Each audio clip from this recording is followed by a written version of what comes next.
Isang mapagpalang umaga po sa ating lahat. Muli ako si Mia Sebastian and welcome to our daily devotion with Pastor Russell Ocampo. And today our devotion tackles about trusting in God's love. And our scripture is all about John chapter 15 verse 9 NI version. As the Father has loved me, so have I loved you. Now remain in my love. ASND version, kung paanong minahal ako ng Ama, gayon din naman minahal ko kayo. Manatili kayo sa aking pag-ibig. So, tungkol saan nga ba tong verse na ito? So, itong verse na ito is nanggaling sa John chapter 15 verse 9. So, ito ay tungkol sa pagmamahal ng Diyos Ama kay Jesus at sa pagmamahal ni Jesus sa atin.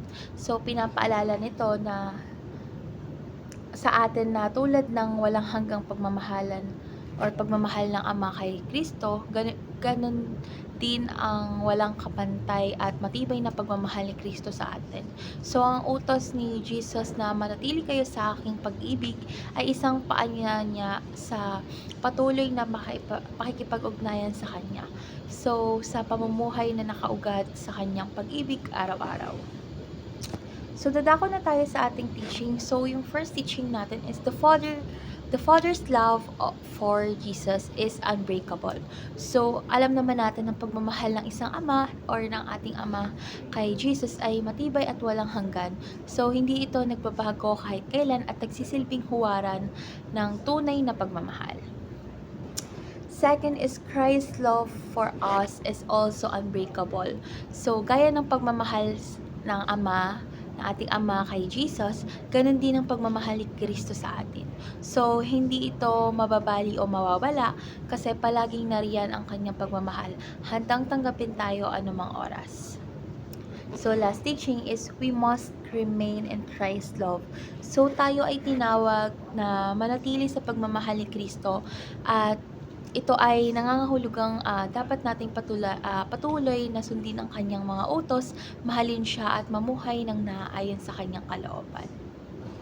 So, dadako na tayo sa ating application and our first application is return to Christ's love. So, sa tuwing tayo ay nagkakamali or lumalayo sa Kanya or sa ating mahal na Jesus, dapat tayong bumalik sa Kanyang pagmamahal. Kasi ang pagbabalik na ito ay nangangailangan ng pagsisisi at paghingi ng tawad. So, kasabay ng pagtitiwala at Kanyang walang hanggang biyaya. So, second application is remain in Christ's love.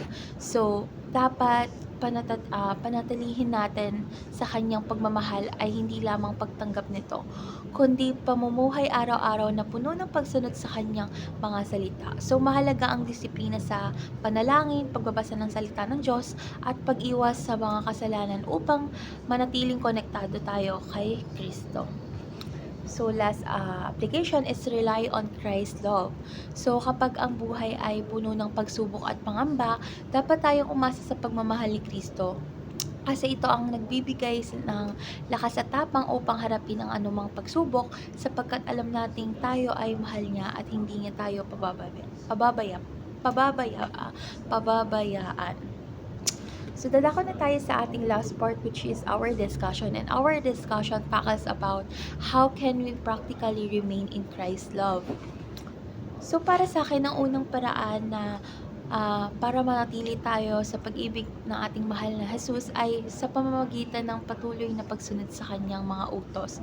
Kasi ang pagtalima kasi sa kanyang mga utos or sa kanyang mga salita at paggawa ng mabuti ay mga takda ng ating pag-ibig at pagpapahalaga sa Kanya. So, sa araw-araw, maaari nating isabuhay ang kanyang mga aral sa pamamagitan ng pagtulong sa kapwa, pagpapatawad, at pag-ibig sa mga taong mahirap mahalin.